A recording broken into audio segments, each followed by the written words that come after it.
So you ready to record? I was born ready. All right. What's this? It's a 1973 vintage attaché special. They don't make these anymore. See, you just really got into the movie then, huh? No, I've always had this. You just don't look. You pay attention. Ugh. Oh, so you're not trying to copy our movie this week? No. Let's watch The Intern. Or let's talk about it. Whatever. Ladies and gentlemen, please notice that exits are conveniently located at the front and rear of this auditorium. When leaving the theater, we suggest that the exit at the front of the auditorium will allow you easier access to the parking areas. Thank you. Hi, I'm Mike Field. I'm Mike Butler. And this is Forgotten Cinema. Each episode, we highlight a film that has been forgotten by audiences, whether it be a more popular film came out at its initial release, or the film simply didn't catch on with an audience in its initial run. We do these lives. We talk about what we love about the movie, or perhaps don't love about it, but we always recommend you revisit it. You never know. You might find your own forgotten gem. If you like listening to us and like seeing us, we would love to hear from you. We are on everything. TikTok, Facebook, YouTube, Reddit. We have our own Patreon. I'm probably forgetting something. Instagram.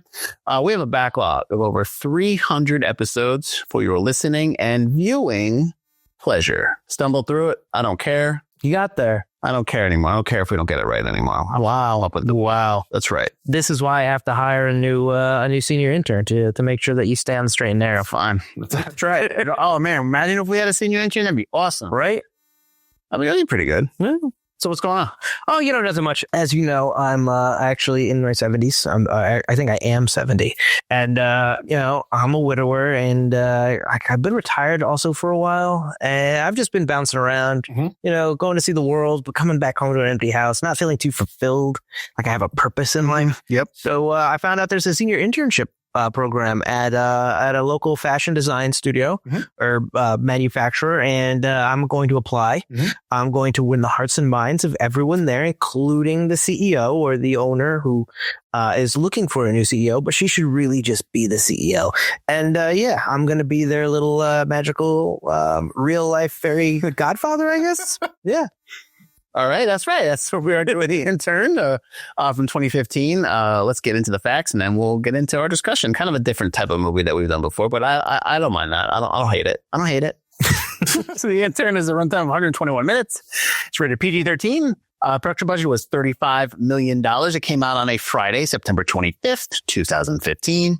Opening weekend, it did $17.7 million. Its domestic total was $75.7 million. Its international take is $119 million for a worldwide total of $194.7 million. That's not bad.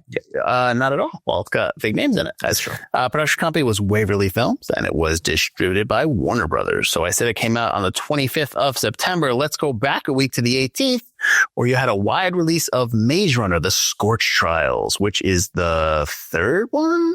Second? No clue. Is that the one where you got hurt? Isn't the second one with the I don't know. I've never seen it. I don't know. I saw the you know what, honestly, I was about to say I saw the first one, and I think I've seen parts of the first one. But yeah, I don't know. All right, ready for Forgotten Cinema lead up Maze Runner? I believe they're doing a Maze Runner series. They're rebooting it as like a series. There. You also had a wide release of Black Mass, Captive, and Grandma, and a limited release of Cooties. Did you see any of those? Black Mass. Yeah, Black Mass is okay. Yeah, I liked it. Some of it, I don't know. I liked Johnny Depp in Black Mass, and it has some decent scenes, but it wasn't. I don't think it was a. It was a very by the book kind of movie. Okay. It was good, but I don't think it does. Other than his performance, I don't think there was anything out of it that was like transcended the gangster genre kind of a thing. Sure, there was no Goodfellas or anything like that. Gotcha. Well, not much this. All right, so the week that this film came out, it went up against in a wide release Hotel Transylvania 2, which probably beat it. Actually, it did beat it. The Green Inferno, Everest, which is the IMAX when that's what we saw that Thursday. We did. And then Pawn Sacrifice. And then a limited release of Stonewall and 99 Homes. The week in between the next week, so right after that Wednesday after the 25th, which we saw this as well, Mike, is The Walk. Yep. And then the 2nd of October, the full week after, you had a wide release of The Martian and Sicario, and limited releases of Hell and Back and Freeheld. We obviously I think we saw The Martian first, but I see Sicario as well. Sicario is really good. I was thinking about The Walk actually a couple weeks ago.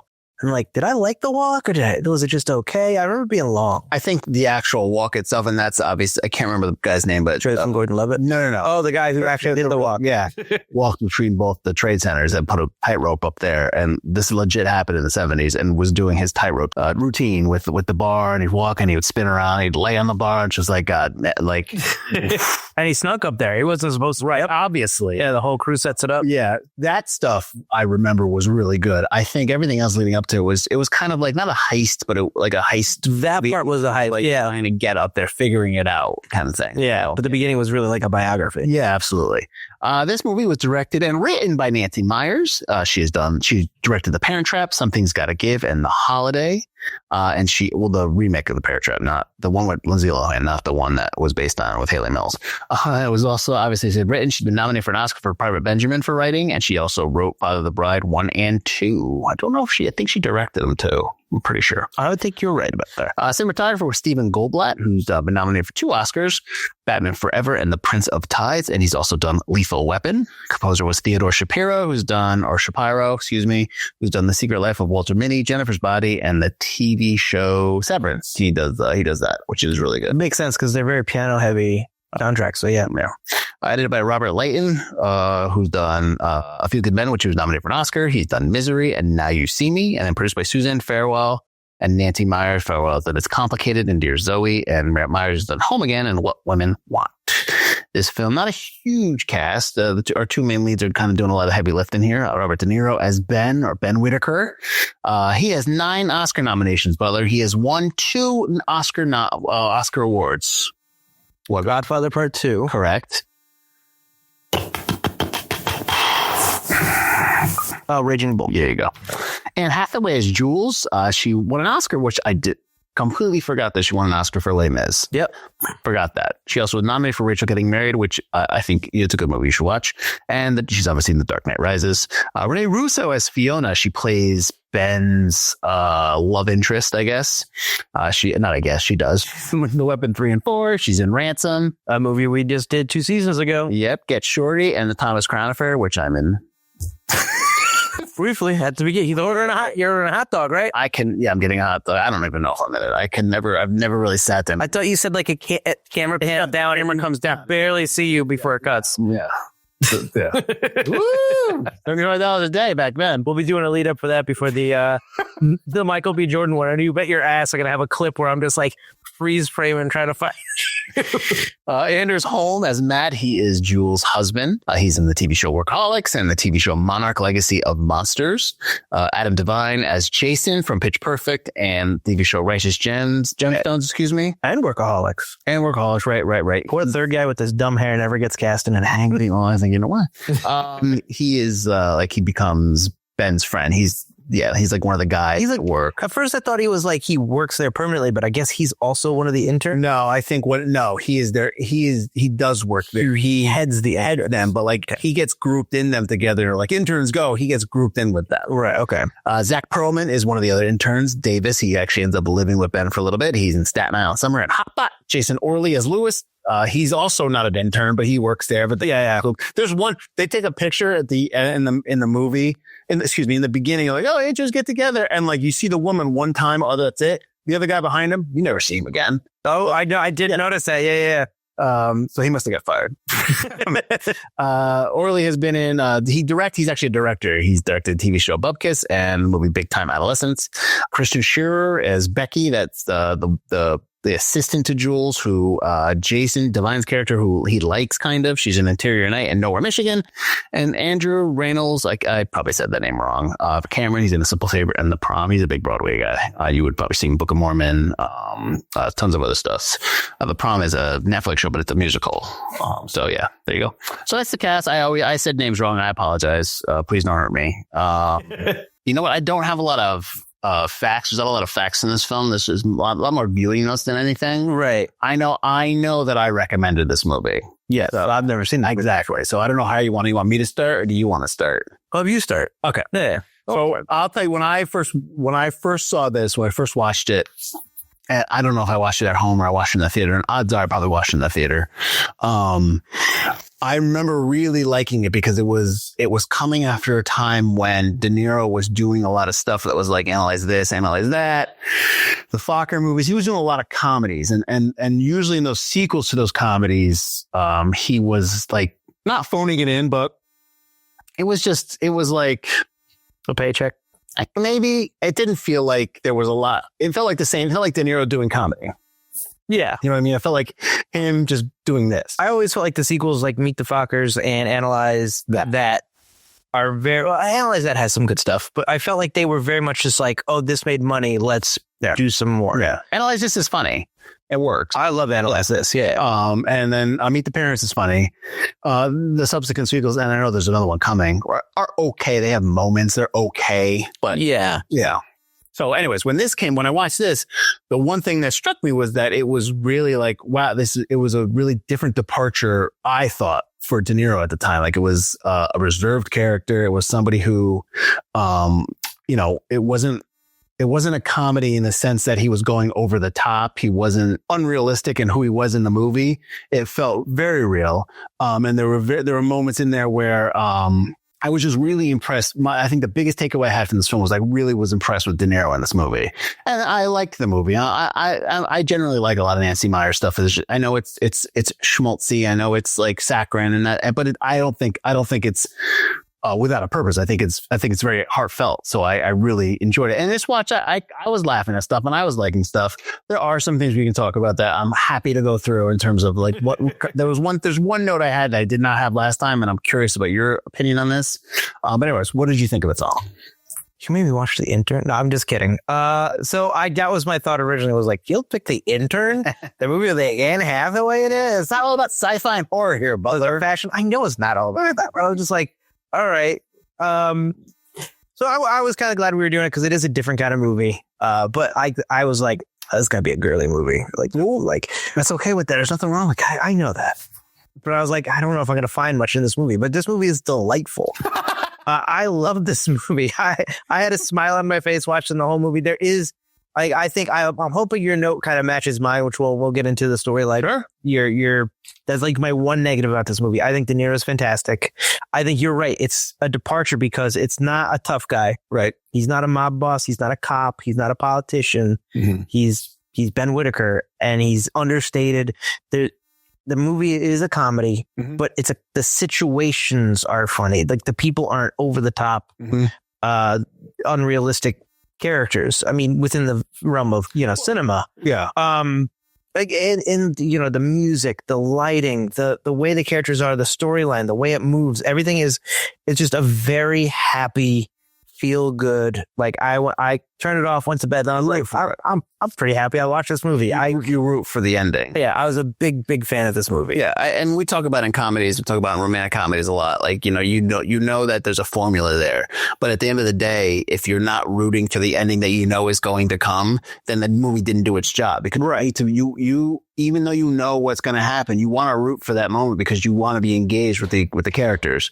A question I have for you is, do you think it's harder for an actor to play, for the lack of a better term, an average ordinary citizen, an everyday man, absolutely. I think that's tough for an actor to play, and especially someone like De Niro, who has done huge roles. This was 10 years ago, but at that point in De Niro's career, I don't think it was that hard for him. Sure, but that's a guy who's had a bajillion movies where he's played 1,000 characters.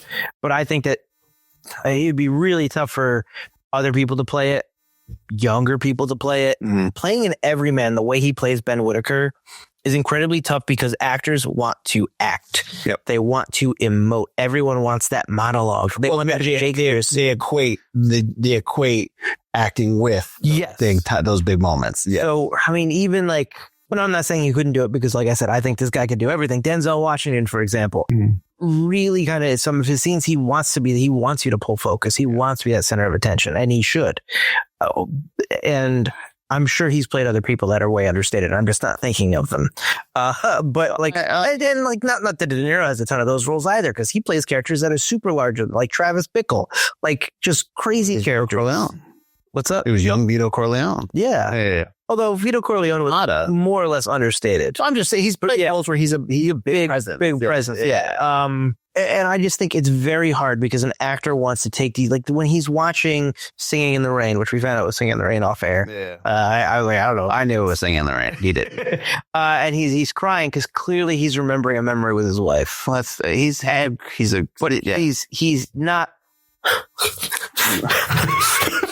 I don't think he would ever be like that, but yeah, I get it. He's so understated. He's still trying to hide it back. He just, it's so hard to play these kind of characters where he's just a nice guy without being like Willy Wonka, without that smirk, without that smile. He knows he's the focus and he doesn't need to do anything to do that. And I think a younger actor would really want to pull that focus, and a slightly more inexperienced actor who maybe just isn't quite as, So you're saying that like De Niro, because he's somebody who has had this breadth of life and of film life and obviously personal life, that he is able to, his maturity level, he's able to get into this kind of role because it's a little, he understands it more, you're saying? Yes. Yeah. I think his superstar status mixed with his life experience and being an older actor helps him with this role. I think it would be very hard for a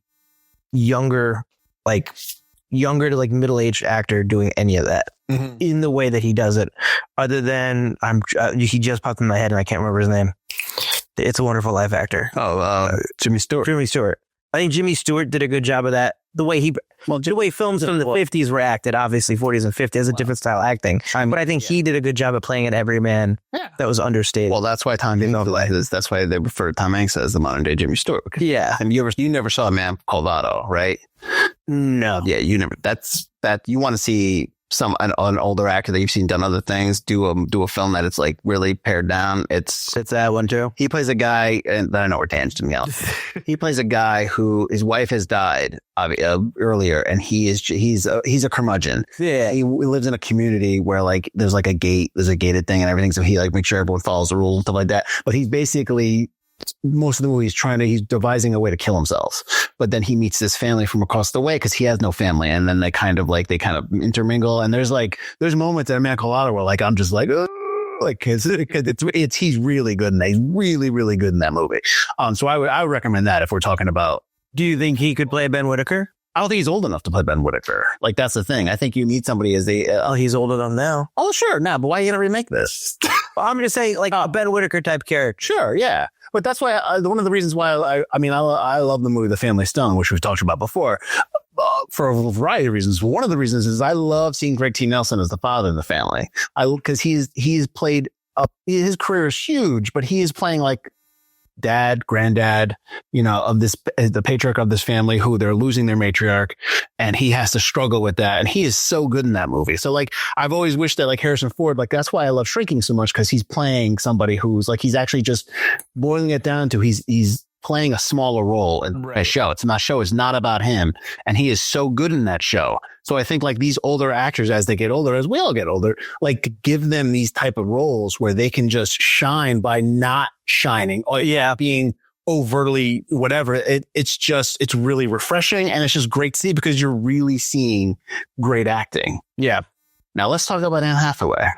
Oh no, I'd like Anne Hathaway. But I felt in the beginning, especially when when they were doing like the introduction to her. Oh, riding her bike around. Not that, but like when she's like, let's move it here. Let's put the type up when she's doing this, like that, when they were kind of introducing her character. Right. I felt like I was watching her act. I felt it, and I was like, I shouldn't feel like I'm watching. Like, it just felt very fake. Like, and she was like, yeah, you know what? Let's get the logo up. Yeah, that's great. Yeah. You know what? Let me just, you're reading right here. I get what they were doing. Right. But like the introduction of her character for me in this movie, I was like, come on. And I knew what was coming. I knew what was ended up, where it was going. As the movie went on, yes, I'm all in on that. That was, all that stuff, even though I'm not a big fan of her decision. all in on all that. I just felt in the beginning, like the way they were introducing her was just, it didn't ring true to me.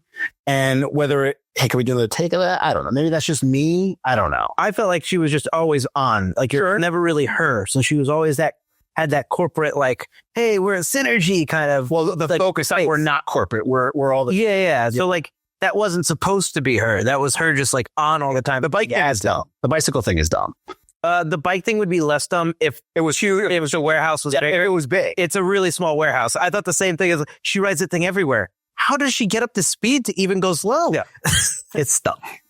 That's dumb. I was not a fan of that. Yeah. But yeah, I really liked her in this film. And obviously, as things go and progress, as Ben breaks her down. Yeah, well, it's more real. And when she's home, and she has to allow as a person. She has to allow Ben to come in to go past those walls. Yeah, no, sure. No, like I said, yes, I'm all in on Anne Hathaway throughout this film. It's just the opening 10 minutes. I'm just like, come on, it's the fro. No, it wasn't. To me, it felt fake and phony, and like this is her life, and like it just like if I came in here, I'd be like, we gotta get everything stood up, man. We got these lights up. Let's go. We're good. For God's sake, you'd be like, what the hell's your problem? It felt like that. I referenced the decision. So let's talk about the ending a little bit because I know we're bouncing around. So this is the note we both have then, right? Yes. Oh, well, no, it's definitely part of it. Yeah. So what ends up happening in the film, if you haven't seen it already, too bad. If you have, you already know. It's a movie discussion, not a movie review. Yeah. We discover that her husband is cheating on her. She knows that her husband is cheating on her, and and the way he's cheating on her is that obviously that she has not been present because she is trying to get this company off the ground, and he's very super supportive. And there's a part of time the movie is like, I just need a little me time. Like that stuff is like, okay, I get that. She doesn't give him that me time. She's busy. She's doing something. She's trying to get a CEO so that she can free up time, blah, blah, blah, all that stuff. Ben finds out he's cheating. She they have that scene in the hotel room where they kind of had that conversation that she had already known, which is a really cool scene. It's a really nice scene. Yep. Because you can tell, like, it's almost like the roles are reversed where she is trying to open up to Ben and he doesn't want to. He doesn't really want to hear it. Not that he doesn't want to hear it. I think he's awkward because he's in the bed with her. Yeah, he doesn't know what to do. Yes, which is nice, which is a nice juxtaposition of Ben always knows what to do. So that's really nice. And then ultimately her decision at the end, like she knows, he tries to tell her this is Matt, not Ben, her husband. And she basically says, no, we can work this out. Let's figure this out. I want to do it for us and all this. Right. She forgives him. That's tough for me because I don't know. I don't like that whole angle to begin with. Right. The whole cheating angle. I think I get a movie that's so saccharine still needs some kind of drama other than just finding the CEO. So I get they have to put it in. I don't like that it's in there because I didn't believe it because I don't think Matt could get to that point. Oh, no. all the way that he gets. I would prefer believe that. I would prefer that he was getting close, and it's like I didn't do anything. Or he kissed her. I kissed. It was just a kiss. It was a moment of weakness. Okay. I felt really bad about it afterward. Maybe, and that's as far as it goes because I don't see that character is doing that. Like when does he have the time? Because you're telling me he doesn't ever have the time to go anywhere without his daughter. Mm-hmm. So how is he boning this chick on the side when it took Ben to have to bring the daughter to a birthday party for Matt to pretend that he's sick? Like, I just don't buy that at all. Well, you also struggle with showing Jules' work life and Jules' private life. You have to kind of juggle. Right. It's tough to kind of give one attention more than the other. But this depiction of the affair is far more realistic to what happens in everyday life with people than it does when you see, because usually in movies you see the guy is always the ass. He doesn't care. The woman is just like, oh, or the other way around. The woman's just like, oh no, she's such a good person and she's trying to be support, but he's like, oh, I don't care, I'll just cheat. Yeah, he's clearly like never really like that. Yeah. You don't cheat unless there is something going on that you're not connecting with your partner. You know what I mean? So like the fact that Jules is focused on her work. She's not giving him me time. I think he kind of strays. They're driving him. Now, granted, he does stray. That's my problem. He does stray. Right. He does make that decision, and he does basically. That's a really tough portrayal. I'll say right now, my wife would never forgive me, and I would never want to. But my wife she would absolutely just say, "Nope, that's it. I already know that." And I even know when we watch films and that happens, she's like, "What is this?" Like she gets annoyed at it. So I think and granted, maybe Jules is better than all of us because she is somebody who can forgive and she has that capacity. So I know that there are better people than me out there, better people. Well, she also explains like she knows it's not her fault. She knows Matt's the bad guy, and she hoes over that, and she's like, but she also knows that she was driving him apart, and that's what her really felt. Right. But we talked about with Ransom. Ransom, that's what it was. I was just talking about Ransom with the whole thing where Renee. So they never forgive her. How could she ever forgive her husband for using their son as bait? Right. And like same thing goes. Yeah, we've had this with a couple other discussions in terms of like, well, what happens after? The same thing goes here. Okay, yes, we're going to try to make it work. But at the end of the day, he betrayed you and he cheated on you. And can you really get over that? I mean, it really depends on the level of like, we don't know like how long it's been going on, how far it went. It was going on for 3 weeks. You said 18 days. She's known for 18 days. Oh, that's true. Yeah. True. You're right.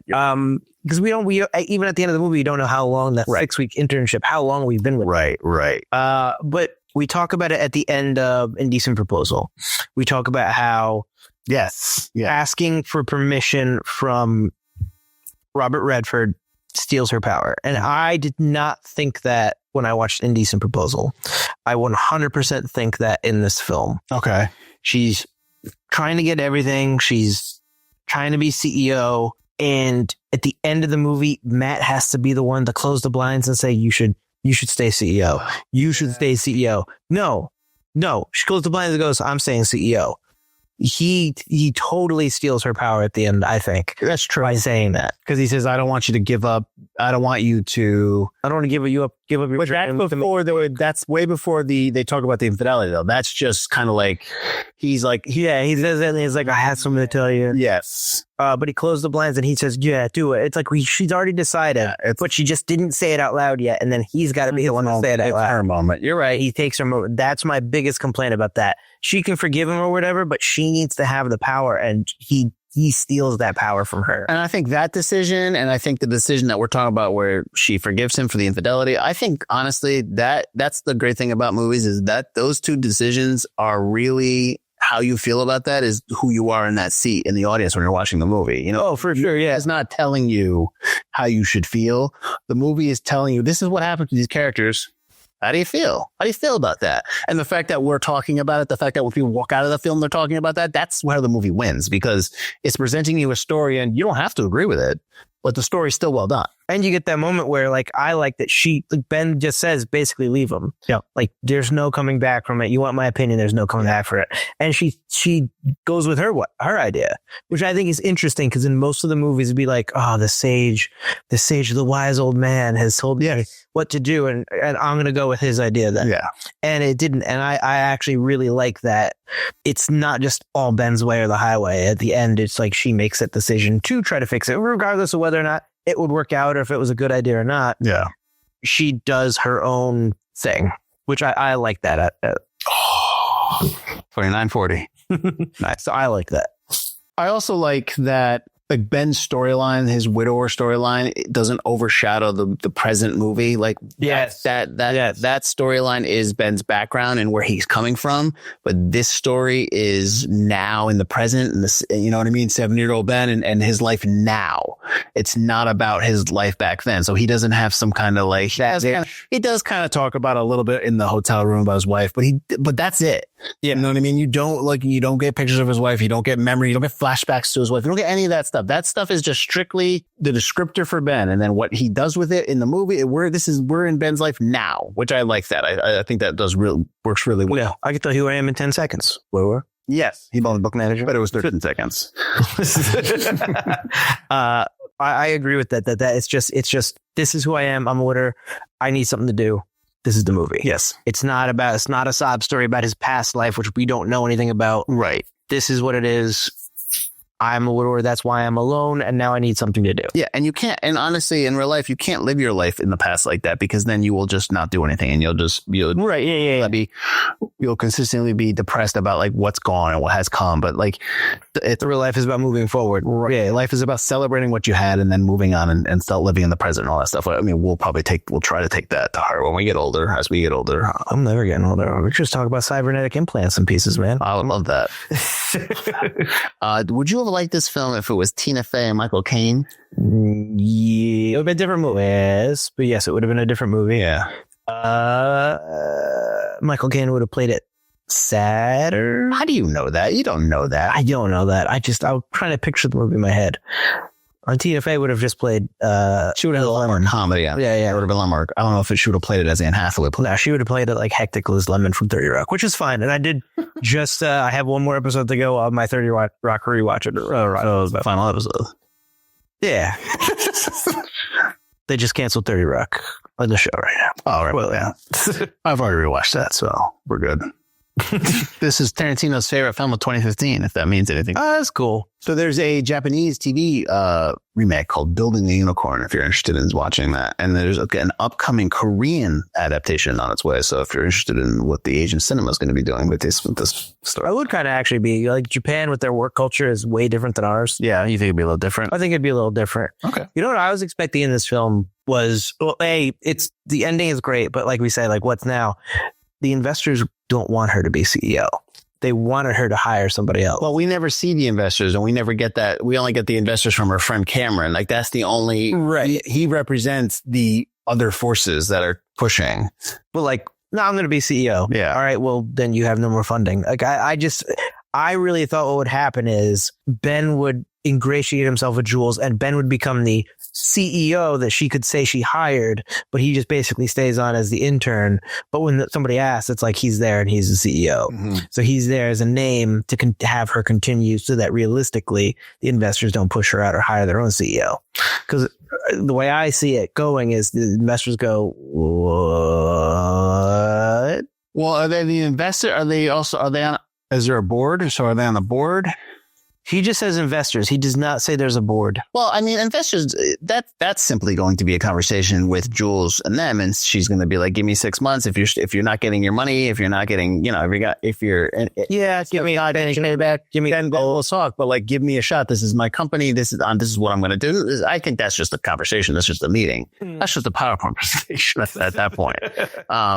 They invest. I mean, that's an easy, like you invested in me. So stay invested in it. Right. That's what it would be like. And do we think Ben stays on as an intern, or do we think he leaves? No, I think he stays on. Actually, at some point, like, can you hire him? Like he might not need the money, but like he's more than an intern. He's been doing research and analyzing. Like he's your personal assistant at this point, and you're utilizing him. So yeah, no, he should come on as a position. I think you can get rid of the woman that nearly crashed a car, and obviously you already fired the other older guy who was sitting before. They said it was a warehouse. I don't know. He's where the bugs came from. I'm sure Davis is going to still be living with Ben, roaming around as Ben's got Mona.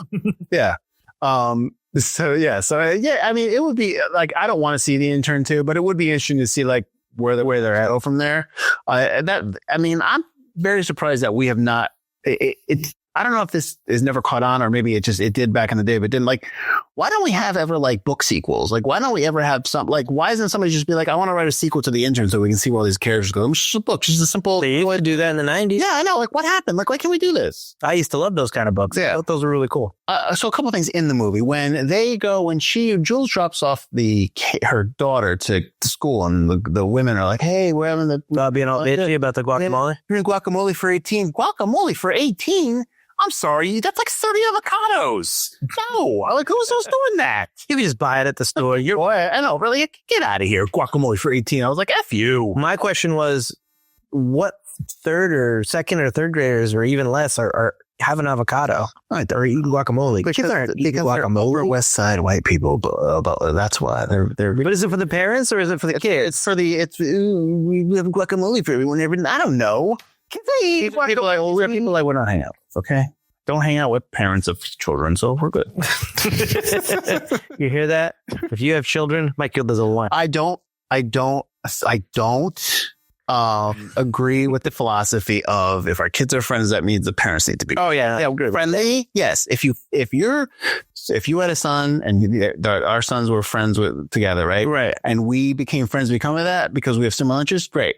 I'm not just going to be your friend because our sons are friends. That's weird. It's like when wives say, hey, you can hang out with your husband. Here you go. Yeah. Yeah. No. Yeah. Like, no, it's gotta be, I mean, I could pretty much get along with anybody. So that being said, I would be able to get along with anybody. But like at some point, you're like, man, we're not really friends. Don't set us. We'll play Dave. Please don't. Please don't do this. Please don't.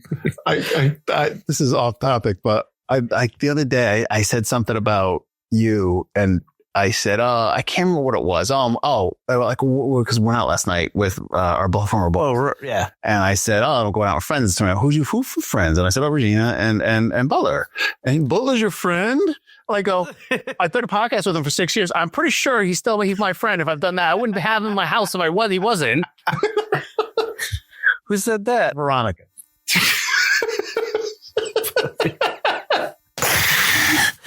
What? I thought you guys were just making money doing the very, very, very successful.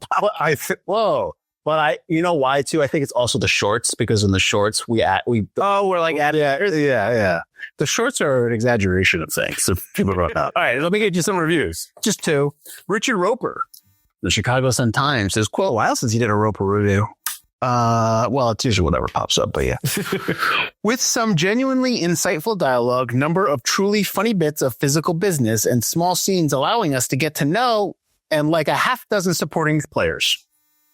Yeah, that's it. So they do a good job. I don't think I dislike. I mean, obviously, the was it Lenny? Lewis is kind of a loser, and the other guy's kind of a loser. It's kind of like Dave. Yeah, the guy that lives on. Yeah, I'm like, yeah, they're not so annoying you don't like. Well, one of my notes was like, Dave. I'm like, Jesus, Davis, be an adult. Like, it's like, can you wake me up? Yeah. I can't get over an alarm. Can't be that. Then you can't be this incompetent as an adult. There's no way you would have gotten this internship. Like, come on. No, and when the only line I didn't like from him was when he's like, well, I guess I'm moving in with my cousin in Philadelphia. Yeah. It's like Philadelphia from Brooklyn. Like there's no other apartment you can find in New Haven, Bridgeport, any town in New Jersey. Like, are you like, what? You're going to go from Philly to New York and commute every day? Come on. Give me a break. At the end, you have a better time commuting from Boston to New York. Tell them at the end of it when they're doing the Tai Chi, and like, we'll talk later. Tai Chi. I was like sitting there like Ben died. That's terrible. Aww. But that would be that type of film, like that kind of schmaltzy Ben passed away. Like that's what they would throw in there. All right, let me do your other review. Mahola Dargist. The Dargist from the New York Times said, quote, frothy, playful, homogenous, routinely maddening, and generally pretty irresistible. The screenplay has conflicted ideas about powerful women, and Hathaway's role is, quote, less of a character and more of a fast-walking, speed-talking collection of gender grievances. Maybe she's he's touching upon what I said in the beginning. And like, I'll agree with that for the first 10 minutes, like I said, because it's very like executive, like hip startup exec. This is what the life is like, but obviously we go a little deeper in this movie. She brings that up too about like the roles of women and like what. Oh, totally. Brings it up a couple times. Totally. What is she meant to do? Can she do it all? Like that's not really, I don't know if I agree with all of that. And occasionally maddening. Well, maybe maddening because I don't know if there's any choices that again, the critics' views are quite frankly of their opinions about things. So, do you think the corporate startup world is so much different 10 years from now? I mean, granted, we had a pandemic in the middle of it, but from 2015 to now, do you really think it's? I think there would be more scenes where they worry about their social media. Maybe, yeah, because in this movie, like they're really on the website learning about Facebook, and which, right, putting on Facebook, I think, you would have a lot of AI stuff. There'd be AI on TikTok. Like, can we get that? That doesn't even look human. That thing's got 5 fingers. Can we fix that? That's it. Well, also, this is a startup in 2015. when the pandemic hit and everyone was doing their side hustles, like that became a big thing. So running of side hustles became like the startups, and now we have tons of startups everywhere. You know what I mean? Like, that's true. Are there more startups now than back then in terms of like, probably, yeah. No, actually her kind of startup. She's doing like a fashion delivery line, like clothing. Like there's tons of those now. Like, like her clothing store, her what is it About the Fit? About that Fit. That About the Fit is now, if it was still around in 10 years, now it's competing against Shein, right? Obviously, yeah. On Temu, like all these other like just kind of like garbage sites that are just like throwing like there would be conversation about Target wants to sell your brand. Yeah, like they don't have a brick and mortar store in this. About the Fit doesn't have a. No, they're completely outlier. Yeah. So that's why they have that one, which I like. You can't zoom, and the one's like, what's worrying about the zoom? If you can't zoom, no one wants to buy a thing. I'm like, that's 10 years ago. That's actually pretty right. And online store 10 years ago is fairly new, like in terms of like the technology, like you're talking about, like in terms of not being Amazon yet. But anybody has an online store. There's rarely brick and mortar stores now. All these department stores are closing. So, would About the Fit be like, okay, do we need to open up? So even Warby Parker opened up brick and mortar stores. So like, stuff like that. Like, I'm just curious, like, would this store survive? Would the store still be around? I would say no. I think that she'd probably sell off. I think she would just be selling her clothes in stores. I think there'd be a store compartment. Now we're talking about the business. I love it. Selling clothes. I wonder if, About the Fit would be popular when the pandemic hit, because now everyone's home, so they're just shopping, so they don't want to go shop. Probably. Well, because they didn't have to set it up. Yeah, they had 5 years. They probably be selling on Amazon, or Amazon buys them, whatever. Jeffrey Bezos. All right, Mike, who would you recommend this movie? I would recommend this movie to anybody. I think there'd be some hesitation because I don't think it's the movie's fault. I think it's the poster's fault. Yeah, the poster makes me laugh. And maybe when you're doing this on YouTube, you can pop it up there. Yeah. They have them walking, right? They're like walking, like power walking, but they're walking from like a couch and a table setup right behind them. It's like, you walked through that? Like you've walked through that, like with this power walk? Power walk. It's always like, just like this. Okay, walk. Like obviously they place them there, but it's just like, put them in a hallway. Like, why are you putting them right in front of a coffee table and a couch setup?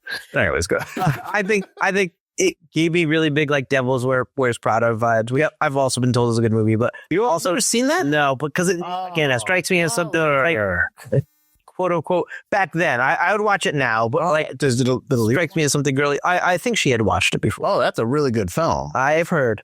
But like that kind of girliness. And it's like, you don't give the movie a chance to be like, this is the director and writer of like Father of the Bride and all these other kind of movies. And it just presents it like a Go Women kind of movie. Like that's your focus audience. And I think that's unfair to the movie because I think it's a movie for everybody. And I don't think it was marketed that way. And there might be people that are like, I don't want to watch that. Even if you tell them that's a feel good movie. But if you sat them down, if they just went, I'm a man. Yeah. Or anybody. They're like, I don't know. I'm men. Mostly, predominantly. Yeah. I don't want to even if you said it's not just for women, it's just a feel good movie. Some people would probably be like, I don't know. And it's like, just give it 15, 20 minutes. If you don't like it, you turn it off and come back to me. Tell me. I think a lot of people would be like, I watched the whole thing. So somebody who wants to watch this film is somebody who is comfortable with their sexuality and is comfortable with their manliness, but also is in touch with their feminine side. You might need to be you need to be in touch with your feminine. I'm not saying Would you call yourself a feminist? Yeah. Okay. Well, then you should have no problem watching this film. I didn't. You should watch Devil Wears Prada. I should. I have heard very good things about the You shouldn't wait for me to put it on a list for Forgotten Cinema. You should actually, instead of like just watching Army of Darkness again, you should watch Devil Wears Prada. I mean, I watched Army of Darkness on Halloween. To be fair, I'm not watching Devil Wears Prada, even though Devil's in the name. Wait, is she actually the devil? No, then that's not Halloween. Yeah, then it's not a Halloween movie. But Meryl Streep is in as well. I will probably watch Devil Wears Prada before the sequel comes out. I know they're filming the sequel. I don't know why do the sequel, but yeah, that's fine. The first movie's really good. If you haven't seen it, come on, Butler. Be in touch. I am. Okay. Forgotten Cinema. But I'm saying that I think that might turn some people off the way the movie's presented. But if they sat down and watched it, I think this movie would be for everybody. And I don't think there's any specific person that I wouldn't recommend this to, because anybody who really would be like in my face about, I don't watch, like, I'm not friends with those people. So I don't think I would watch this. Is true. I don't think I would have those people to recommend it to. So then why is it forgotten? I think you're right that it was during the period where Robert De Niro was doing a lot of those comedy kind of films, and he kind of, I think right after this, he kind of slowed down with some films. This might have been right before, during when he did the Bradley Cooper, Jennifer Lawrence one. Oh, Silver Lining Playbook, which he got nominated for as well, which is good. And he's very good in that. Yes. Sounds very good. So I think that it's just like in between different periods of his career, and it's kind of a unknown for him. I think, like I said, the movie's presented like it's for women, but it's really for everybody. And it's not streaming. And that'll always be an issue of those feel good movies aren't movies that are like, yeah. But there's something like I'll watch all the time. I would watch on TV and stuff. Like I love How to Lose the Guy in 10 Days. See, there you go. That's a good movie I like. I love How to Lose the Guy in 10 Days. Bride Wars. And Bride Wars is good. Yeah. I like How to Lose Your Guy in 10 Days and better. But those movies, if they're on TV, I'll watch them. Failure to Launch. I don't like Failure to Launch that. But if they're on TV, like I'll click them and I'll watch them through. But I'm not going to go out and buy the Blu-rays for them. You should watch Rachel Getting Married. That's good. Which one? Rachel Getting Married. I have not seen that one. That's Anne Hathaway, but it's directed by Barry Levinson. I think that's wrong.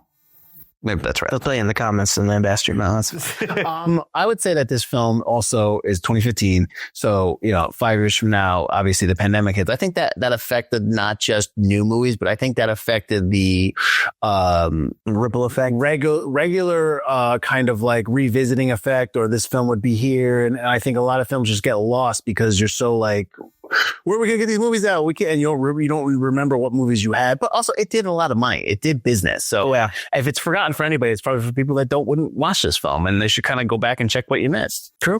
Where can they find us? You can find us at ForgottenCinemapodcast.com or wherever you get your podcast. You're watching, listening to us right now.